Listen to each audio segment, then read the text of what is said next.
और उसी के तहत उन्होंने राष्ट्रीय पिछड़ा वर्ग आयोग, जिसको संवैधानिक दर्जा प्राप्त था, मुझे प्रथम राष्ट्रीय अध्यक्ष बनने का सौभाग्य प्रदान किया। इसलिए हम उनको हृदय से धन्यवाद करते हैं। 3 वर्षों के काल में हमने यथासंभव पिछड़ों के कल्याण के लिए काम किया है।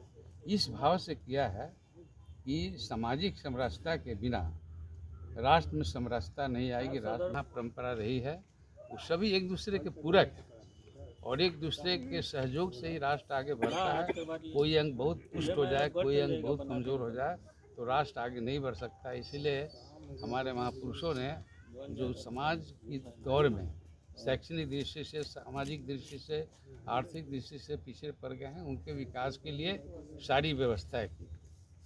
हमें सौभाग्य मिला कि मैं इस कार्य को आगे बढ़ाता। तो इस कार्य में मैं आपको बतलाऊं कि पहली बार हमने आरक्षण की व्यवस्था केंद्रीय विद्यालय और नवोदय विद्यालय में किया। उसका परिणाम हुआ कि आज केंद्रीय विद्यालय में 68,815 पिछड़े छात्रों का नामांकन हुआ। पिछड़ों का मेधा सूची से जो जाते हैं, जनरल सूची में अनरिजर्व कोटा से जाते हैं, उनके अलग है, लेकिन आरक्षण से पहली बार 68,815 ये केंद्रीय विद्यालय के डायरेक्टर की रिपोर्ट है जो आयोग ने दिया है। इसी प्रकार से नवोदय विद्यालय में 39,215 पिछड़ों का आरक्षण संभव हुआ। हमने जोर देकर करवाया था और इसका एक अच्छा प्रभाव हुआ। इसी प्रकार से पहली बार सैनिक स्कूल में पिछड़ों का आरक्षण लागू हुआ, जिसमें 1026 छात्रों का, पिछड़े वर्ग के छात्रों का उसमें आरक्षण हुआ है। इसी प्रकार से काशी हिंदू विश्वविद्यालय से संबद्ध सेंट्रल बॉयज स्कूल्स, उसमें आरक्षण नहीं था, उसमें 27% आरक्षण हमने करवाया। हाँ, एक चीज़ मैं भूल रहा हूँ, नीट में लॉ कॉलेज में भी हमने आरक्षण करवाया। लॉ कॉलेज में पहली बार, अब 1-2-3 प्रदेश में अभी लागू नहीं हुआ। मैंने सारे भारत के सारे प्रदेश के डीजीपी को और चीफ सेक्रेटरी को बुलाया था और हमने उनको प्रतिज्ञाबद्ध कराया था कि आप इतने दिनों के भीतर लॉ कॉलेज में आरक्षण लागू कर दें। और उसमें से 1-2-3 संभवतः नहीं किया, नहीं तो सारे प्रदेशों में पिछड़ों का लॉ कॉलेज में आरक्षण हो गया। उसी प्रकार से नीट में 2 साल तक मुझे पापड़ बेलना पड़ा। हेल्थ सेक्रेटरी को बुलाया और तब फाइनल स्टेज में आ गया था। हम प्रधानमंत्री को धन्यवाद देंगे कि अनुप्रिया ने मालूम हो गया कि तो होने वाला है, तो अनुप्रिया ने पहल की और प्रधानमंत्री ने वहाँ के राजेश भूषण जी सेक्रेटरी हैं, उनको फ़ोन किया। तो उन्होंने प्रधानमंत्री को साफ कहा कि इसको घोषित करने ही वाले थे, लेकिन आपकी पहल हो गई तो कल ही कर देते हैं। प्रधानमंत्री ने आज बुला कर पूछा है, कल ही उसको घोषित कर दिया गया और उसका परिणाम हुआ है कि हाँ, पहली बार नीट में जो यूजी है, MBBS कोर्स है उसमें, और MSMD जो पोस्ट ग्रेजुएट कोर्स है उसमें 2500 MBBS में, और 1500 और 2500 जो पोस्ट ग्रेजुएट कक्षा है, जैसे MSI MD है, MSc, उसमें 2500 आरक्षण होगा, यानी 4000 पिछड़े वर्ग को। जबकि आप जानते हैं कि किसी भी कॉलेज में आरक्षण कराइए, प्राइवेट कॉलेज में यदि आप एडमिशन के लिए जाएंगे तो MBBS कोर्स के लिए कम से कम 50 लाख डोनेशन लेता है और PG कोर्स के लिए 1 करोड़ से 3 करोड़ तक डोनेशन है। ये जग जाहिर है। इसमें तो गरीब छात्र कहीं नहीं आते, लेकिन अब तो गरीब परिवार का लड़का भी अपनी योग्यता से, थोड़ी योग्यता हो तो आरक्षण के बल से अपनी थोड़ी योग्यता, थोड़ा आरक्षण का बल वो पीजी कोर्स कर सकता है। तो 4000 लोगों को आरक्षण हमने दिलवाया है इस बार, और हर साल यही रहेगा, ये पहली बार हुआ। तो इसी प्रकार से हमने जगह जगह, बहुत, अभी तो सच्चाई है कि हमको तो 2 साल कोरोना काल में रुक जाना पड़ा, क्योंकि लॉकडाउन हो गया, न बाहर के लोग अपनी समस्या ला सकते थे, न हम कहीं किसी यूनिवर्सिटी में जा रहे थे। लेकिन जो दिल्ली यूनिवर्सिटी है, हमारे सेंटर में है, उसमें हमने आरक्षण पूरा लागू करवा दिया है। हॉस्टल में भी अलग आरक्षण लागू, हॉस्टल जो जिसमें छात्र रहते हैं, वो टीचरों के लिए कोई आरक्षण नहीं था। पहली बार इस बार आप समझिए कि 2022 में जनवरी से वो भी लागू हो गया। तो आरक्षण का कहीं पालन नहीं हो रहा था। सच्चाई है कि कहीं किसी यूनिवर्सिटी में ठीक से आरक्षण का पालन नहीं होता है। कहीं हमने जहाँ भी सुनवाई की, जिनको बुलाया, हियरिंग की, किसी का रोस्टर रजिस्टर नहीं था। रोस्टर रजिस्टर का मतलब होता है कि कितना रिजर्व कोटा है, कितना अनरिजर्व कोटा है, कितना ओबीसी का होना चाहिए, कितना एससी का होना चाहिए, कितना एसटी होना चाहिए, कितना ईडब्ल्यूएस होना चाहिए, सब का विवरण रहता है। किस नंबर पर किसा जाएगा, ये पूरा विवरण रहता है। जैसे पिछड़ों का कोटा है 4 नंबर पर, 8 नंबर पर, 12, इसी तरह से चलता है।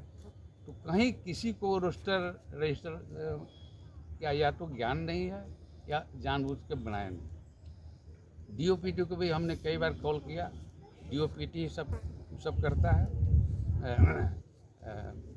तो उसको कहा कि भाई आप फिर से सर्कुलर जारी कीजिए।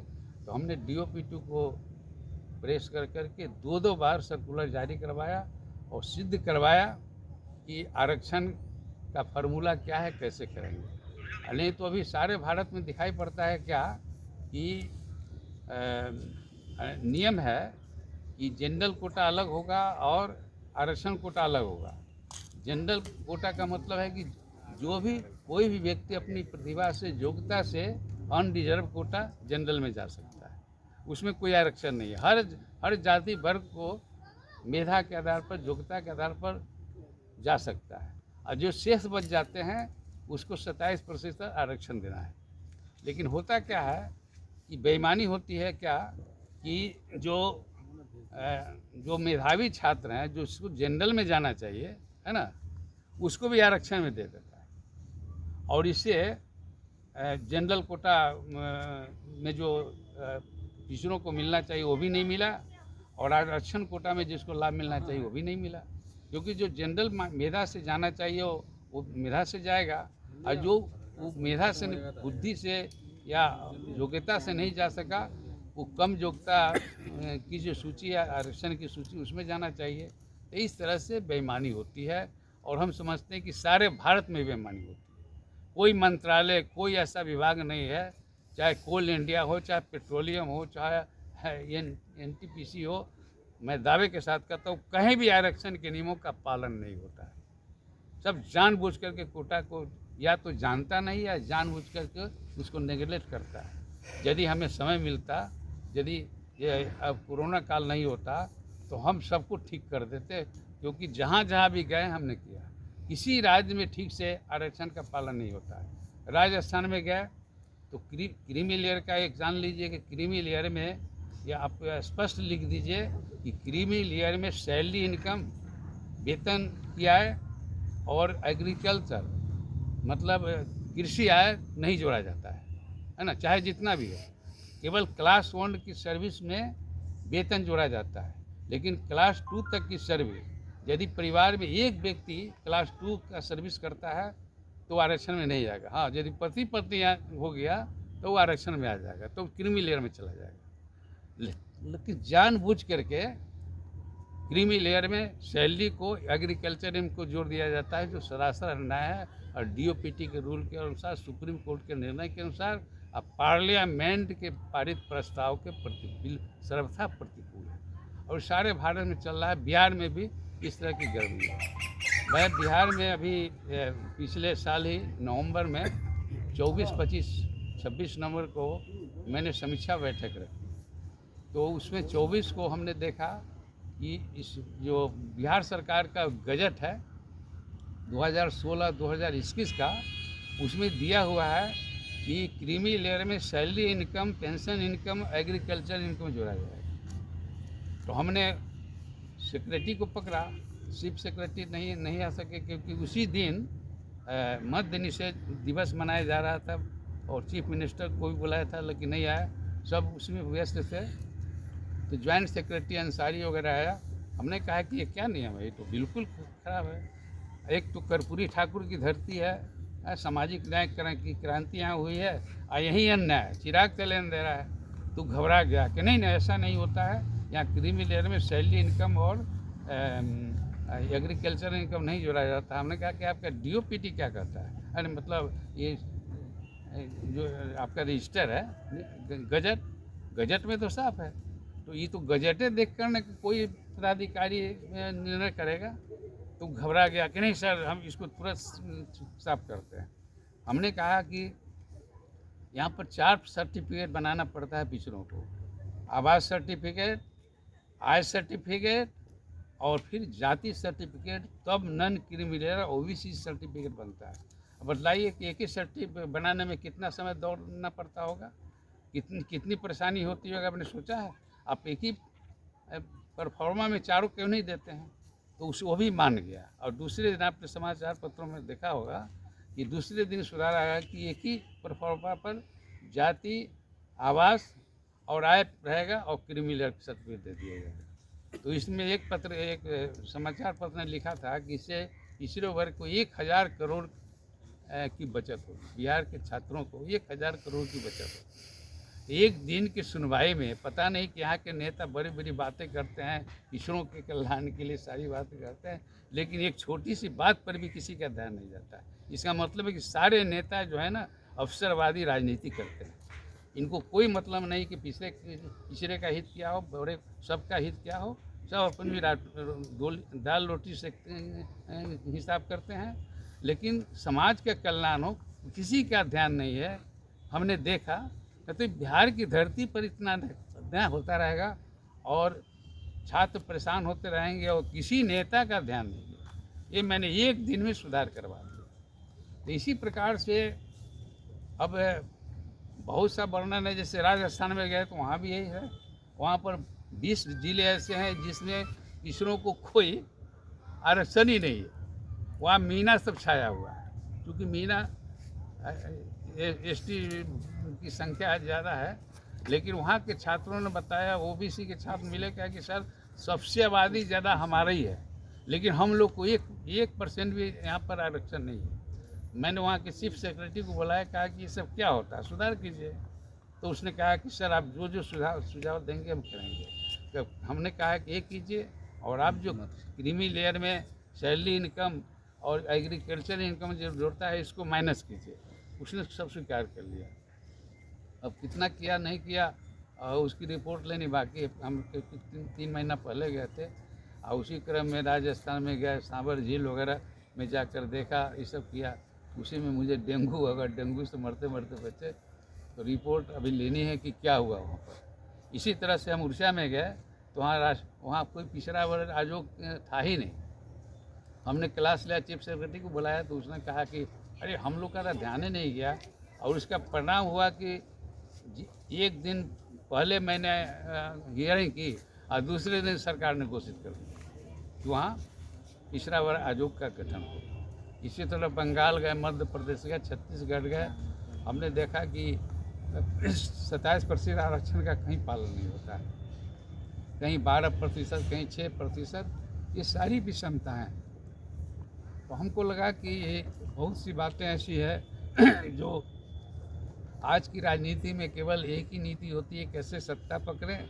और सत्ता में जो है सो जो है वो चाहता है कि हम सत्ता में बने रहें, लेकिन समाज की वास्तविक स्थिति का बोध किसी को नहीं है, न जानने का प्रयास करता है। हमारे यहाँ तो भीड़ लगती थी। इसके पहले जो भी आयोग के अध्यक्ष होते थे वो या तो सुप्रीम कोर्ट के रिटायर्ड जज होते थे, हाई कोर्ट के जज होते थे।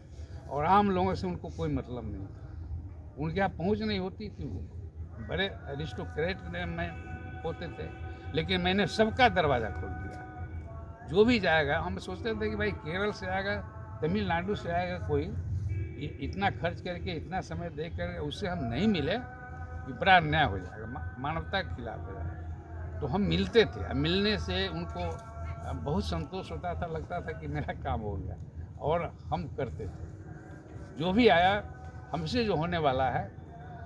अब इसमें एक अधिकार और दिया गया है कि यदि पिछड़ों वर्ग पर दबंगों द्वारा यदि अत्याचार होता है, उनको ज़मीन से बेदखल किया जाता है, गलत मुकदमे फंसाया जाता है, तो आप उसकी सुनवाई कर सकते हैं। ऐसा हज़ारों सुनवाई हमने की। और जो कोर्ट में वर्षों में निर्णय होता है, हमने घंटा 2 घंटा में निर्णय लिया। एक पंचायती तरीके से करके बुला करके संबद्ध पदाधिकारी को हमने 2 घंटे में वो उसको फैसला करा दिया है। तो आयोग, हमको लगता है कि यदि आयोग के अध्यक्ष और सदस्य यदि ईमानदारी से काम करें तो बहुत सारी समस्याएं अपने आप साफ हो जाएंगी। लेकिन इसके लिए आपको बहुत ईमानदार होना पड़ेगा। मैनेज तो होते हैं लोग, और जो मैनेज नहीं होगा, जिसमें नैतिक बल होगा, वही काम कर सकेगा। मैं दावे के साथ कहता हूँ, मैंने कह दिया था कि भारत क्या विश्व में कोई ऐसा व्यक्ति नहीं जो डॉक्टर भगवान लाल सिंह को मैनेज कर सके, जो इसीलिए हम काम कर सके। हम भी यदि मैनेज हो जाते तो कोई काम नहीं करते। और इस बात का संतोष है कि जो भी समय मिला हमने ईमानदारी से काम किया, समाज का इसमें भला हुआ। EWS के छात्रों, क्योंकि उच्च वर्ग में सवर्णों में भी गरीब हैं, तो माननीय प्रधानमंत्री जी की नीति है कि गरीब कहीं भी हो उसके उद्धार के लिए होना चाहिए। आपको बतला दें कि जाति का सवाल नहीं है कि आप, क्योंकि राजस्थान में राजपूत पिछड़ा है, आपको तमिलनाडु में ब्राह्मण जो है पिछड़ा है कि नहीं। तो जहाँ जो जिस क्षेत्र में पिछड़ गया है, सबका विकास करना है पिछड़ा आयोग का काम। तो हमारे यहाँ जो सूची है, जैसे प्रदेश की सूची है, उसमें हम देखते हैं कि कई ब्राह्मण भी आरक्षण का हकदार है, तो कहीं ठाकुर भी आरक्षण का अधिकार है कि नहीं। तो जो जिस क्षेत्र में पिछड़ा हुआ है उसको आगे बढ़ाना आयोग का काम है। तो यही बहुत सारे काम हमने किए हैं, उसका पूरा लेखा जोखा तो रिपोर्ट तैयार हो रही है। और मैंने जो मुख्य बातें हैं उसको हमने आपके सामने रख दिया है। और इससे संबंधित यदि आपको कुछ लगता है